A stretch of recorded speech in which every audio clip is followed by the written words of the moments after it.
परभणीला सर्वधर्मीय मुकमोर्चा संतोष देशमुखांच्या मारेकऱ्यांना तात्काळ अटक करून फाशीची शिक्षा देण्याची मागणी।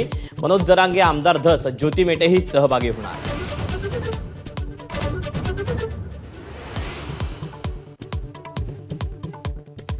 इलेक्शन फंडिंगच्या प्रकरणातून संतोष देशमुखांची हत्या, आमदार जितेंद्र आव्हाडांचा खळबळजनक आरोप। हत्या प्रकरणातील काही जणांची बदली वाल्मिक कराडनं केल्याचा सुरेश धस यांचा दावा।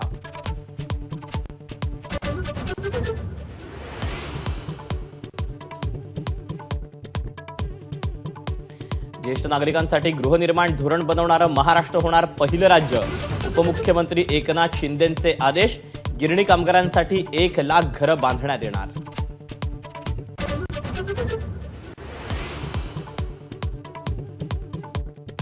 कांद्यावरचं निर्यात शुल्क माफ करावं, शरद पवारांची चाकणमधल्या कार्यक्रमात मागणी। नाशिक दौऱ्यावर असलेल्या केंद्रीय कृषी मंत्री शिवराज सिंगांचं मात्र मागणीकडे दुर्लक्ष।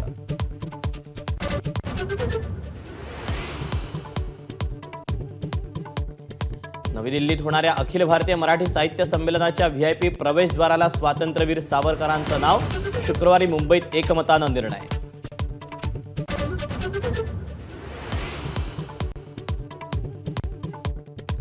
कुर्ला बस अपघातातील चालक संजय मोरेच्या जामीन अर्जावर आज मुंबई सत्र न्यायालयाचा निकाल।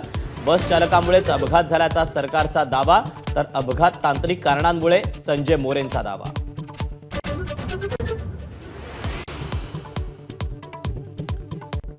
ठाणे पालिकेच्या दिवा प्रभाग समितीच्या सहाय्यक आयुक्तांना मारहाण। अनधिकृत बांधकाम प्रकरणी मारहाण केल्याप्रकरणी दोघे पोलिसांच्या ताब्यात।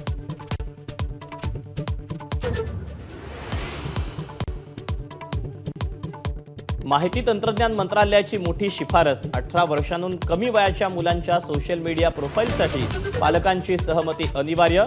डिजिटल पर्सनल डेटा प्रोटेक्शन कायद्याचा मसुदा तयार।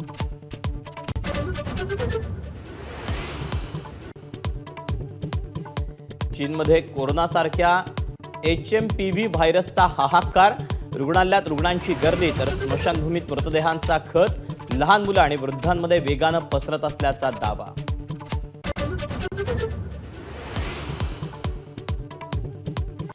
पाचव्या कसोटीत बुमराह, सिराज आणि प्रसिद्ध कृष्णाची भेदक गोलंदाजी। ऑस्ट्रेलियाच्या 6 बाद 158 धावा, तर 4 बाद 39 अशी झाली होती दारुण अवस्था।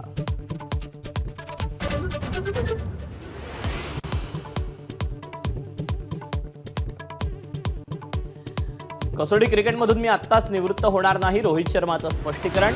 1-2 महिन्यानंतर पुन्हा धावा होणार नाहीत याची काय गॅरंटी, असा प्रतिसवाल।